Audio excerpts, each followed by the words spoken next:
Profoctor Davy is not a licensed doctor or tenured professor in any UN-recognized nation or provisional state, including the territory of Guam. The Children's Hour of Knowledge.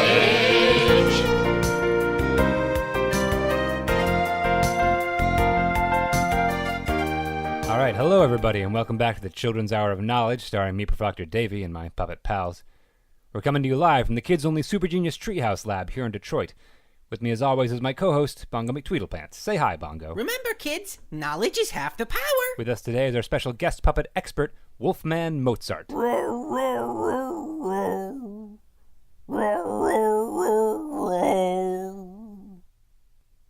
Really? Today's first question comes to us from a budding tastemaker. Dear Mr. Davy, it's Profoctor. Thank you. Dear Profoctor Davy, who is the greatest musician ever in the history of the world? Sincerely, Olaf from Cleveland, age 10. Well, Olaf, that's what we call a subjective question. There are many different tastes and many different opinions Bill on... Collins. What? I'm not even talking about Genesis. Forget Genesis. I'm talking about face value, okay? The Against All Odds soundtrack. Not to mention the completely underappreciated drums on Feed the World, parentheses, Do They Know It's Christmas.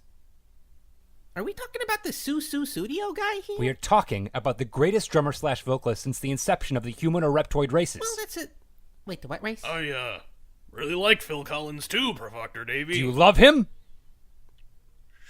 Sure. My sister got me his best of tape when I was in high school. Oh, another poser. So let's say someone gets you a best of a rainbow. What's that? Like red and indigo? I don't know, maybe yellow. There is a full spectrum of Collins. We all like Phil Collins. Would you kill for him? Would you kill for Phil? I really think we should at least try to give Olaf a more thorough history of how music developed over the years. Maybe starting with, Mozart, since we've got Wolfman Mozart here and everything. Wolfman? Okay. Mozart was considered... Have you even listened to Pet Sounds? Isn't Pet Sounds the Beach Boys? They wish. Okay, hold on. You're trying to canonize this guy, and you don't even have a full grasp on his discography. Maybe you should get a full grasp on my cock. Whoa! This is a kids show! Fine. Maybe you should get a full grasp on my wiener. No, will you stop trying to get people to examine your crotch? My regular doctor won't take off his sunglasses to check, and I can't tell if this is a mole or a tick. Well, I've been there. Kids, always make sure to check all over after hiking in the nude. How? How did we get here? I think we have another letter to get to today, right, guys? Even though we sort of skipped my whole reason for showing up today. Yeah, let's do something less controversial, apparently. This one is from our friend Jesse in Silver Springs. Dear Bongo, Mom says I can't put my sandwich crusts in the garbage anymore. They have to go in a bin full of worms.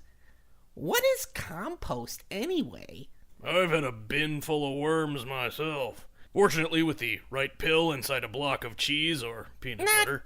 Those kinds of worms. Well, Jesse, compost is a wonderful thing. I'm glad to hear your family's engaging in this rich, rewarding practice.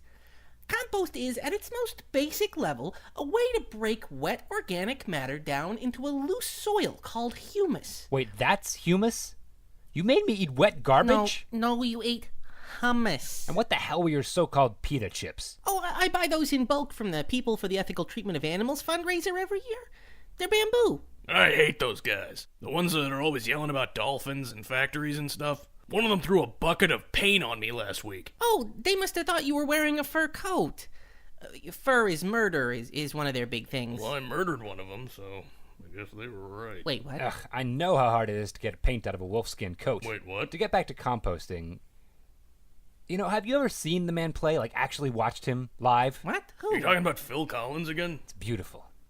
His hands on every instrument, his gleaming head, a sweaty thunderscape of poetry and sound. Please don't start reading from your fan fiction again. Seeing a true master at the height of his craft, like Jesus mounting a sermon, like Stradivarius straddling his violin, like Geppetto carving up little boys. You know, when I was in grad school, they gave my whole class a backstage pass at a Phil Collins concert. I don't want to let you down or anything, but Phil Collins was kind of a dick. I'll show you what several people have described as kind of a dick. Children's Hour of Knowledge.